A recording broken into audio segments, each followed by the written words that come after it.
Did you know that in Commander 2016 there was a cycle of lands made by Mark Poole that all had one unifying aspect?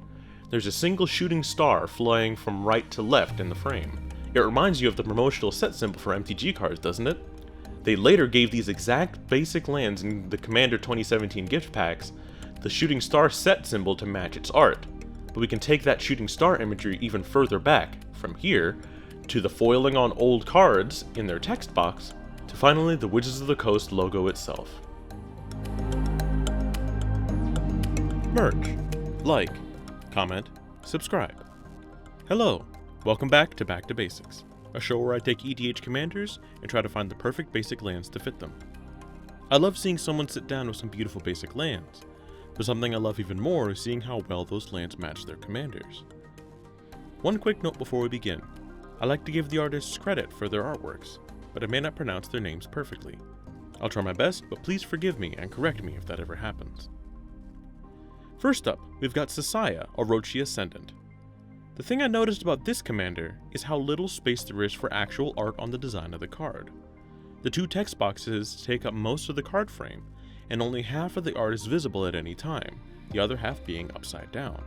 The only thing there is to truly notice is the sharp wiry lines of the trees in the background, and a stark lime-colored green bolt of energy jumping out at the viewer.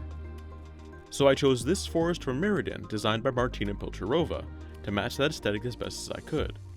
I feel like the notes each artwork hits rhyme from a visual perspective, even though the character and its setting are from vastly different planes.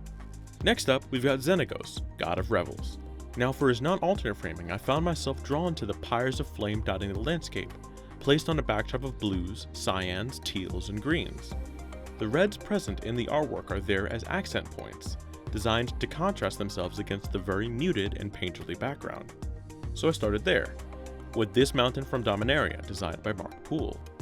This mountain scene uses its art to exude the deep blue and green aura, with the only notes of red present at all being the card frame itself. And for the green mana, I went with this forest from Strixhaven, designed by Adam Paquette.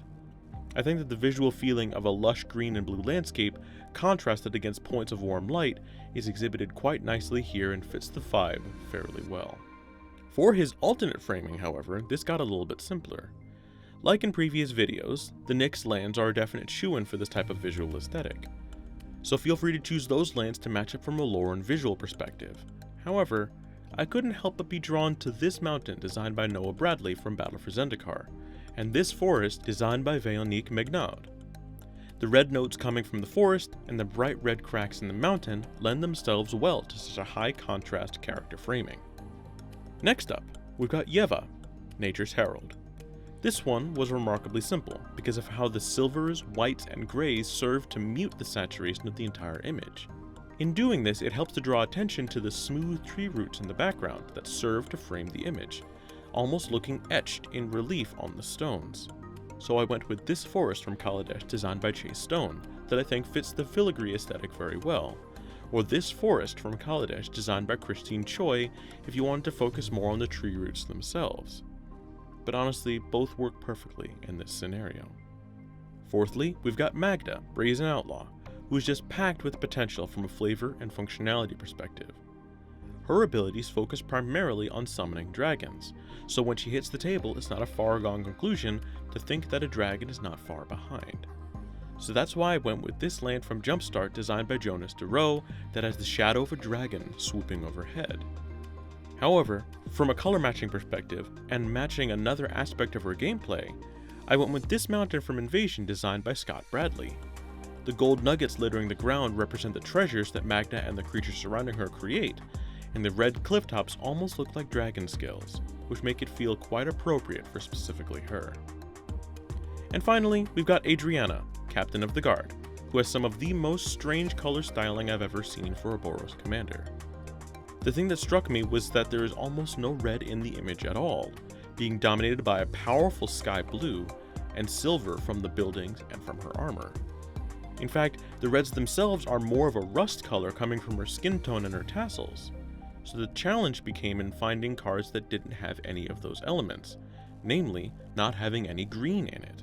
So I started with this plains here from Adventures in the Forgotten Realms, illustrated by Titus Lunter, and this mountain from Dominaria, designed by Jonas DeRoe. The use of dead or autumnal grass provided an elegant solution to the coloring, and each of these lands places huge amounts of emphasis on the sky blue in the background. But there you have it. 5 more commanders sorted for which basic lands I think match them best. But I want to see what you think. Tell me which commanders you'd like me to try and pick up basic lands for. Comment below and let me know, and have a great day.